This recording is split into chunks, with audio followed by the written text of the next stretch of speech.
Bismillahirrahmanirrahim. Assalamualaikum warahmatullahi wabarakatuh. Secara etimologi, kata tasawuf berasal dari bahasa Arab, dari kata tasawwafa yatasawwafu tasawwuf, mengandung makna berbulu banyak, yakni menjadi seorang sufi yang mengenakan pakaian yang berasal dari bulu domba kasar. Hal ini melambangkan mereka yang rendah hati dan tidak sombong. Timbulnya tasawuf dalam Islam bersamaan dengan kelahiran agama Islam itu sendiri, yaitu semenjak Nabi Muhammad SAW diutus untuk segenap umat manusia dan seluruh alam semesta. Fakta sejarah menunjukkan bahwa pribadi Nabi Muhammad SAW sebelum diangkat menjadi Rasul telah berulang kali melakukan tahannuts dan khalwat di Gua Hira. Nabi Muhammad berusaha mencari jalan membersihkan hati dan mensucikan jiwa noda-noda yang menghinggapi masyarakat pada waktu itu. Tahanus dan khalwat yang dilakukan Nabi Muhammad bertujuan untuk mencari ketenangan jiwa dan kebersihan hati dalam menempuh liku-liku problema hidup yang beraneka ragam ini. Berusaha memperoleh petunjuk dan hidayah dari pencipta alam semesta ini, mencari hakikat kebenaran yang dapat mengatur segala-galanya dengan baik.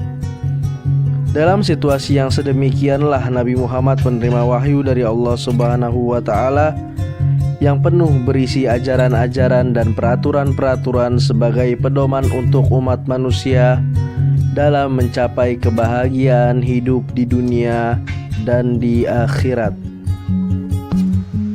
Abad pertama dan kedua Hijriah. Pada abad ini disebut fase asketisme atau zuhud. Para pengamal asketisme dapat saja menyepi dari keramaian dunia dan dapat pula hidup di tengah masyarakat. Sikap ini dapat dipandang sebagai pengantar kemunculan tasawuf. Asketisme sendiri adalah gaya hidup yang menjauhi kenikmatan dunia demi mewujudkan maksud-maksud rohani. Pada fase ini, banyak individu yang lebih memusatkan dirinya untuk beribadah dan tidak mementingkan sandang, pangan, dan papan. Tahap pertama tasawuf masih hidup dalam keadaan yang sangat sederhana, dalam artian masih berupa zuhud. Jadi, pada abad pertama dan kedua Hijriah ini, kaum muslimin tidak memprioritaskan kehidupan dunia, akan tetapi lebih fokus terhadap pelaksanaan ibadah untuk mengejar kehidupan akhirat. Tokoh populer pada fase ini adalah Al-Hasan Al-Basri dan Robiah Al-Adawiyah.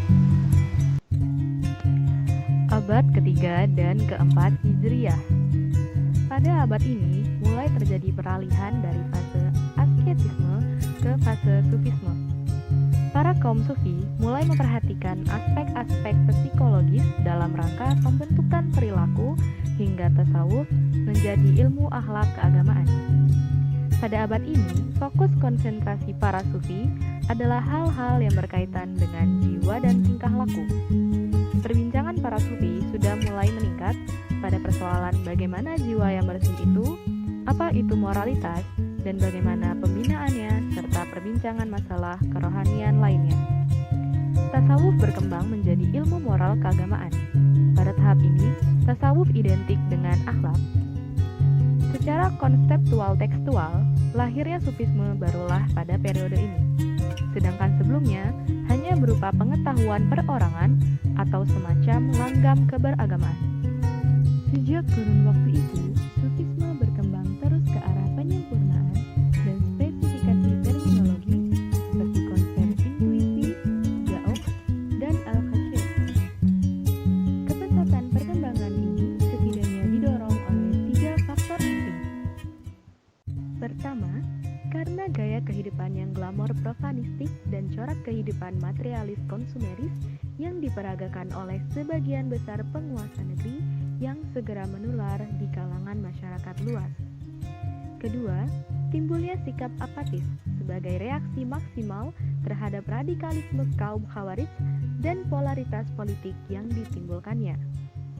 Ketiga, karena faktor kodifikasi hukum Islam dan perumusan ilmu kalam yang dialektis rasional, sehingga kurang bermotivasi etikal yang menyebabkan kehilangan nilai spiritualnya menjadi semacam wahana tiada isi, semacam bentuk tanpa jua. Pada abad ketiga dan keempat, muncul tokoh-tokoh tasawuf seperti Al-Ju'anid dan Sari Al-Saqati serta Al-Kharaz yang memberikan pengajaran dan pendidikan kepada para murid dalam sebuah bentuk jamaah. Disinilah untuk pertama kalinya terbentuk tarekat dalam Islam, yang dimana merupakan semacam lembaga pendidikan yang memberikan pengajaran teori dan praktik kehidupan sufistik untuk orang-orang yang memasuki dunia tasawuf.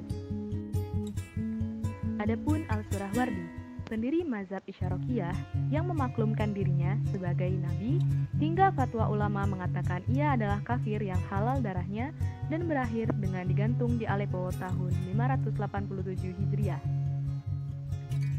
Selain itu, ada pula Ibn Arabi yang ajaran tasawufnya banyak dibantah oleh para ulama karena ia mengajarkan paham panteisme bahwa Tuhan dan alam merupakan suatu kesatuan yang dipisahkan. Perbedaannya ada pada nama, sedangkan pada hakikatnya adalah satu. Dengan banyaknya ajaran tasawuf yang menyimpang dari syariat, maka ilmu tasyawuf mengalami kemunduran, kehilangan peranannya dalam ilmu-ilmu Islam, dan telah berubah wujud menjadi pengalaman tarikat yang tidak membawa perubahan. Abad ke-5 dan ke-6 Hijriah. Pada abad ke-5 Hijriah ini, Imam Al-Ghazali berupaya mengembalikan tasawuf kepada status semula sebagai jalan hidup zuhud. Pendidikan jiwa pembentukan moral dengan menentang jenis-jenis tasawuf yang menurutnya tidak sesuai dengan ajaran Al-Quran.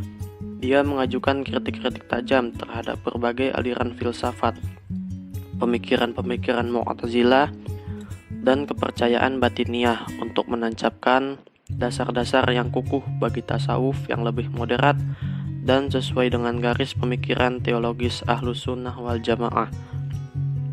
Dalam hal ini, yakni dengan konsepsi tasawuf Sunni, sejak saat itu tasawuf Sunni mulai menyebar di dunia Islam, bahkan memunculkan tokoh-tokoh sufi terkemuka yang membentuk tarekat untuk mengajarkan kepada murid-muridnya, seperti Syekh Ahmad Rifai, wafat tahun 570 Hijriah, dan Syekh Abdul Qadir Al-Jailani, wafat pada tahun 651 Hijriah, yang sangat berpengaruh oleh garis tasawuf Al-Ghazali.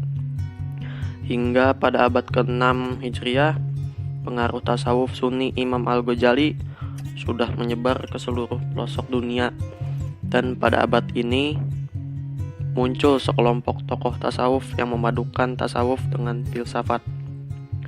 Dengan teori mereka yang bersifat setengah-setengah, di antara mereka terdapat Suhrawardi Al-Maqatul, wafat tahun 549 Hijriah, Syekh Akbar Muhyiddin Ibnu Arabi, wafat tahun 635 Hijriah, dan sebagainya.